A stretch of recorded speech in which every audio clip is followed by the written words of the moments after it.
रोहित पवार देखील आज उमेदवारी अर्ज भरणार आहेत। त्यांना शरदचंद्र पवार राष्ट्रवादीकडून कर्जत जामखेडसाठी उमेदवारी मिळाली आहे। माजी मुख्यमंत्री अशोक चव्हाण यांच्या कन्या श्रीजया चव्हाण आज उमेदवारी अर्ज दाखल करतील। काल भोकरमध्ये त्यांनी मोठं शक्ती प्रदर्शन करत भव्य रॅली काढली। पुण्यातील कोथरूडमधून शिवसेना उद्धव बाळासाहेब ठाकरे पक्षाकडून चंद्रकांत मोकाटे यांना उमेदवारी मिळालेली आहे। चंद्रकांत मोकाटे हे कोथरूडमधून निवडणूक लढवणार आहेत। मुंबईतील घाटकोपर पश्चिम मतदारसंघातून शिवसेना ठाकरे पक्षानं माजी नगरसेवक संजय भालेराव यांना उमेदवारी जाहीर केली आहे। त्यामुळे शिवसेना ठाकरे पक्षाचे इम्रान शेख अपक्ष लढण्याच्या तयारीत आहेत। तसंच इम्रान शेख आणि त्यांच्या कार्यकर्त्यांनी नाराजी व्यक्त केली आहे। कल्याण जिल्हा मग काँग्रेसमधील पदाधिकारी सामूहिक राजीनामे देण्याच्या तयारीत आहेत। यंदाच्या निवडणुकीमध्ये कोकण आणि ठाणे या जिल्ह्यांमधून काँग्रेस हद्दपार झाल्याचा आरोप करण्यात आलेला आहे आणि त्यामुळे नाराज असलेले 125 पदाधिकारी सामूहिक राजीनामे देणार आहेत। अहिल्यानगर जिल्ह्यातील महाविकास आघाडीची उमेदवारी राष्ट्रवादी शरदचंद्र पवार पक्षाच्या अभिषेक कळमकर यांना मिळालेली आहे आणि त्यामुळे शिवसेना उद्धव बाळासाहेब ठाकरे पक्षामध्ये नाराजी आहे। दरम्यान संजय राऊतांमुळेच अहिल्यानगरची जागा गेली असा आरोप कार्यकर्त्यांनी केलाय। दोन इच्छुक उमेदवारांचे अर्ज भरणार असल्याचा निर्णय घेतलेला आहे। नागपूरच्या काटोल मतदारसंघामध्ये महाविकास आघाडीमध्ये बिघाडी झाल्याचं पाहायला मिळते। राष्ट्रवादी शरदचंद्र पवार पक्षाचे उमेदवार सलील देशमुख यांच्या विरोधात शिवसेना उद्धव बाळासाहेब ठाकरे पक्षातनं बंडखोरी होते। माजी जिल्हाप्रमुख राजू हरणे आज उमेदवारी अर्ज दाखल करणार आहेत। गडचिरोली मतदारसंघामध्ये भाजपकडून डॉक्टर मिलिंद नरोटे यांना उमेदवारी जाहीर झाली आहे। त्यामुळे भाजपमध्ये रणकंदन दिसून येत आहे। विद्यमान आमदार डॉक्टर देवराम होळे यांनी शक्ती प्रदर्शन करत आपला उमेदवारी अर्ज भरला होता। मात्र भाजपच्या दुसऱ्या यादीत नरोटे यांचं नाव आल्यामुळे होळी समर्थक नाराज आहेत। चंद्रपूरच्या राजुरा विधानसभा मतदारसंघामध्ये भाजपची डोकेदुखी वाढली आहे। पक्षाकडून उमेदवारी मिळालेल्या देवराव कोंगळे यांच्या विरोधात दुसरी आघाडी स्थापन करण्यात आलेली आहे। स्थानिक उमेदवाराला संधी देण्याची मागणी केली जाते। अकोला पश्चिममध्ये भाजपकडून विजय अग्रवाल यांना उमेदवारी जाहीर होताच भाजपमधील बंडखोरी उफाळून आली आहे। भाजपच्या उमेदवारीसाठी इच्छुक असलेले भाजपच्या ओबीसी सेलचे प्रदेश महासचिव डॉक्टर अशोक ओळंबे यांनी निवडणूक लढणार असल्याचं जाहीर केलंय।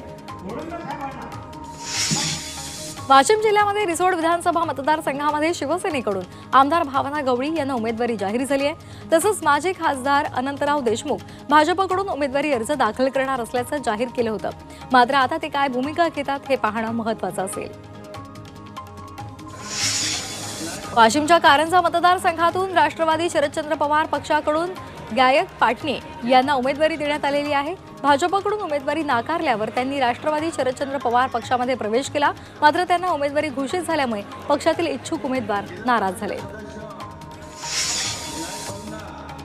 सोलापूरच्या मोहोळ विधानसभा मतदारसंघातून सिद्धी रमेश कदम यांना राष्ट्रवादी शरदचंद्र पवार पक्षाकडून उमेदवारी जाहीर करण्यात आली आहे। सिद्धी या मोहोळचे माजी आमदार रमेश कदम यांच्या कन्या आहेत। मोहोळमध्ये अजित पवार यांच्या गटाचे यशवंत माने विरुद्ध सिद्धी कदम असा सामना होणार आहे। अजित पवार यांच्या राष्ट्रवादीकडून निफाडमधून दिलीप बनकर यांना उमेदवारी जाहीर करण्यात आली आहे। निफाडमधून उमेदवारीसाठी यतीन कदम तर दिलीप बनकर यांच्यामध्ये रस्सीखेच सुरू होती। महायुतीचे दिलीप बनकर विरुद्ध महाविकास आघाडीचे अनिल कदम यांच्यामध्ये सामना आता रंगणार आहे। धाराशिव कळंब विधानसभा मतदारसंघातून मनसेकडून देवदत्त मोरे यांच्या उमेदवारीची घोषणा करण्यात आली आहे। मोरे मोठे शक्ती प्रदर्शन करून आपला उमेदवारी अर्ज दाखल करणार आहेत। परभणीमध्ये पाथरीमध्ये वंचित बहुजन आघाडीनं आपला उमेदवार बदललेला आहे। विठ्ठल तळेकरांऐवजी आता सुरेश फड यांना उमेदवारी देण्यात आली आहे। फड यांना एबी फॉर्म सुद्धा मिळालेला आहे। यामुळे पाथरी विधानसभा निवडणुकीमध्ये रंगत येणार आहे। महाराष्ट्र नवनिर्माण सेनेनं आज 6वी उमेदवार यादी जाहीर केलेली आहे। यामध्ये राज्यामधील 32 उमेदवारांची घोषणा करण्यात आली आहे। या यादीमध्ये सर्वाधिक महिलांना उमेदवारी देण्यात आली आहे। अमरावतीमधील काँग्रेसचे गुणवंत देवपारे यांनी अखेर बंडखोरीचं निशाण फडकवले। गुणवंत देवपारे दर्यापूर विधानसभेतून अपक्ष म्हणून निवडणूक लढणार आहेत। खासदार बळवंत वानखेडे यांच्यामुळे आपल्याला तिकीट न मिळाल्याचा गंभीर आरोप त्यांनी केलाय। तसंच त्यांनी वानखेडे यांच्या विरोधात तीव्र नाराजी व्यक्त केली आहे। कल्याणमध्ये महायुतीमध्ये बिघाडी होण्याची शक्यता आहे। माजी आमदार नरेंद्र पवार अपक्ष लढण्यावर ठाम आहेत। कल्याण पश्चिमची जागा शिवसेनेकडे गेल्यामुळे पवार यांनी अपक्ष उभं राहण्याचा निर्णय घेतल्याची माहिती मिळते. चिंचवड मतदारसंघामध्ये राष्ट्रवादी शरदचंद्र पवार पक्षाकडून राहुल काटे यांना उमेदवारी जाहीर झाली. त्यानंतर नाना काटे यांनी बंडखोरी करत अपक्ष उमेदवारी भरणार असल्याचं स्पष्ट केलं.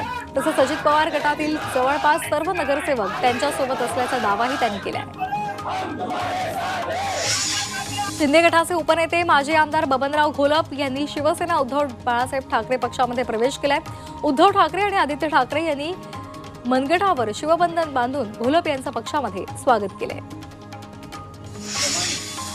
वाशिमच्या कारंजा विधानसभेमधून उमेदवारी न मिळाल्यामुळे राष्ट्रवादी गटाचे अध्यक्ष युसुफ पुंजानी यांनी पक्ष सोडण्याचा निर्णय घेतलेला आहे. कारंजा शहरामध्ये पुंजानी यांनी नागरिक आणि कार्यकर्त्यांची बैठक घेत अपक्ष निवडणूक लढवण्यासंदर्भात चर्चा केली आहे. किराळा मतदारसंघातून सम्राट महाडिक यांना उमेदवारी डावलल्यामुळे ते आक्रमक झालेत. भाजप कार्यकर्त्यांच्या बैठकीत त्यांनी अपक्ष उमेदवारी अर्ज दाखल करण्याचा निर्णय घेतलाय. त्यामुळे भाजपला महाडिकांच्या बंडखोरीला सामोरं जावं लागेल. नागपूर काटोल नरखेड विधानसभा मतदारसंघामध्ये महायुतीला धक्का बसलाय. राष्ट्रवादी काँग्रेस अजित पवार गटाचे प्रदेश उपाध्यक्ष सतीश शिंदे यांनी राजीनामा देत राष्ट्रवादी काँग्रेस शरद पवार गटात प्रवेश केलाय. भाजपनं त्रास दिला म्हणून पक्ष नाही बदलला तर काँग्रेसच्या त्रासामुळे पक्ष बदलल्याचा दावा खासदार अशोक चव्हाण यांनी केलेला आहे. आपल्याला कोपऱ्यामध्ये टाकण्याचं काम काँग्रेसमधील काही लोकांनी केल्याचा आरोपही अशोक चव्हाण यांनी दिलेला आहे. नांदेडमध्ये अशोक चव्हाण यांची कन्या श्रीजया चव्हाण यांच्या प्रचार सभेत ते बोलत होते. भाजपनं ज्यांच्यावर आरोप केले त्याच नवाब मलिकांच्या मुलीला भाजपच्या मित्र पक्षानं तिकीट दिले. ज्यांच्यावर आरोप केले तुरुंगामध्ये पाठवलं त्यांना सोबत घेण्याची व्यवस्था केल्याचा आरोप सुद्धा राष्ट्रवादी काँग्रेस पक्षाचे प्रदेशाध्यक्ष जयंत पाटील यांनी केलेला आहे. महिलांबाबत काहीही विधान करता 1500 रुपयांमध्ये लायसन्स काढले का? महिलांना काहीही बोलायचं अशा शब्दांमध्ये शरदचंद्र पवार यांच्या राष्ट्रवादीचे प्रदेशाध्यक्ष जयंत पाटील यांनी सत्ताधाऱ्यांवर टीका केली. महाराष्ट्रातील महिलांना अनेक प्रकारे अडचणीमध्ये आणलं जात असल्याचा आरोपही त्यांनी केला आहे. भाजपचा अनुभव खूप वाईट आल्याची प्रतिक्रिया माजी आमदार रमेश थोरात यांनी दिलेली आहे. शरद पवार आमचे दैवत आहे. ते जो निर्णय घेतील ते आम्हाला मान्य असेल असं सांगत थोरात यांनी शरद पवार यांची माफी मागितली आहे. अहमदनगरमधील कर्जत जामखेडच्या राजेंद्र भैया देशमुख यांनी राष्ट्रवादी शरदचंद्र पवार पक्षामध्ये ते प्रवेश करणार असल्याचा निर्णय घेतलेला आहे. त्यांच्या या पक्ष प्रवेशामुळे कर्जत जामखेड मतदारसंघामध्ये भाजपचे राम शिंदे यांना मोठा धक्का मानला जातोय. कर्जत जामखेडमध्ये सहकार क्षेत्रामध्ये राजेंद्र भैया देशमुख यांचा नावलौकिक आहे.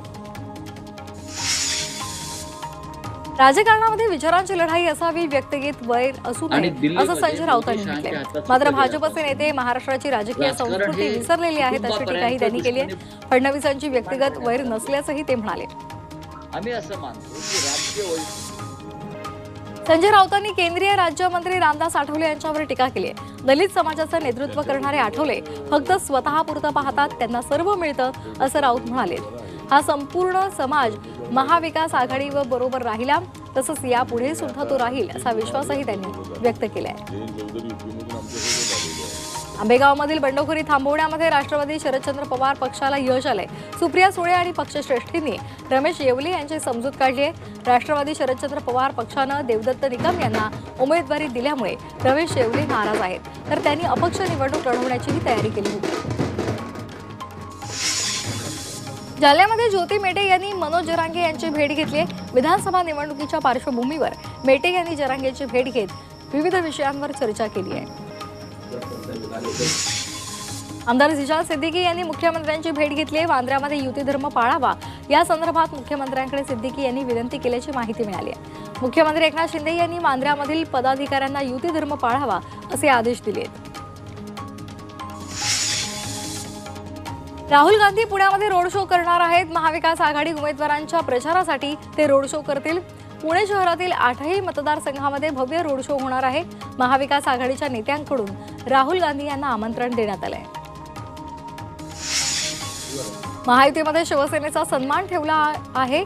कोकणामध्ये सर्वाधिक जागा शिवसेनेला देण्यात आल्या अशी प्रतिक्रिया योगेश कदम यांनी दिली आहे. तसंच दापोलीमधील ठाकरे गटाचा उमेदवार बदलण्याची शक्यता आहे असंही त्यांनी सांगितलं. महाराष्ट्रामध्ये कुठल्याही मतदारसंघामध्ये जाऊन कुणाबद्दल बोलण्याचा अधिकार फक्त अजित पवार यांनाच आहे अशा शब्दामध्ये हर्षवर्धन पाटलांनी अजित पवार यांना प्रत्युत्तर दिले. इंदापूरचे आमदार दत्तात्रय भरणे यांचा उमेदवारी अर्ज दाखल करताना झालेल्या जाहीर सभेत अजित पवार यांनी हर्षवर्धन पाटलांवर टीका केली होती आणि त्यावर पाटलांनी उत्तर दिले. उपमुख्यमंत्री देवेंद्र फडणवीस आणि मुख्यमंत्री एकनाथ शिंदे यांच्यामध्ये जवळपास 2 तास चर्चा झाली. फडणवीसांसोबत रिपब्लिकन पार्टी ऑफ इंडियाचे अध्यक्ष रामदास आठवले सुद्धा वर्षावर दाखल झाले होते. फडणवीस आणि शिंदे यांच्यामध्ये जागा वाटपाच्या मुद्द्यावर चर्चा झाल्याची माहिती मिळते. आमदार सुनील शेळके आणि बाळा भेगडे यांचं अखेर सागर बंगल्यावर मनोमिलन झाल्याचं पाहायला मिळालं. मावळमध्ये सर्व वाद मिटवून महायुतीचं काम एकत्र करणार असल्याचं बाळा भेगडे यांनी सांगितलेलं आहे. मात्र फडणवीसांच्या भेटीनंतरही बाळा भेगडे यांची भूमिका अद्याप गुलदस्त्यात आहे. बीडच्या परळीमध्ये राजेसाहेब देशमुख यांना उमेदवारी जाहीर झाल्यानंतर परळीमध्ये नाराजी नाट्य पाहायला मिळते. राजेभाऊ फड हे राष्ट्रवादी शरदचंद्र पवार पक्षाचे इच्छुक उमेदवार होते. उमेदवारी न मिळाल्यामुळे त्यांचे कार्यकर्ते आक्रमक झाले आणि त्यांनी राष्ट्रवादी काँग्रेस शरदचंद्र पवार पक्षाच्या कार्यालयासमोर लावलेले बॅनर्स फाडले. मुलुंडमध्ये आरपीआय आठवले गटाच्या कार्यकर्त्यांनी घोषणाबाजी करत देवेंद्र फडणवीस आणि भाजपचा निषेध नोंदवला. महाराष्ट्रामध्ये आरपीआय आठवले गटाला महायुतीकडून एकही जागा न मिळाल्यामुळे कार्यकर्ते आक्रमक झालेत.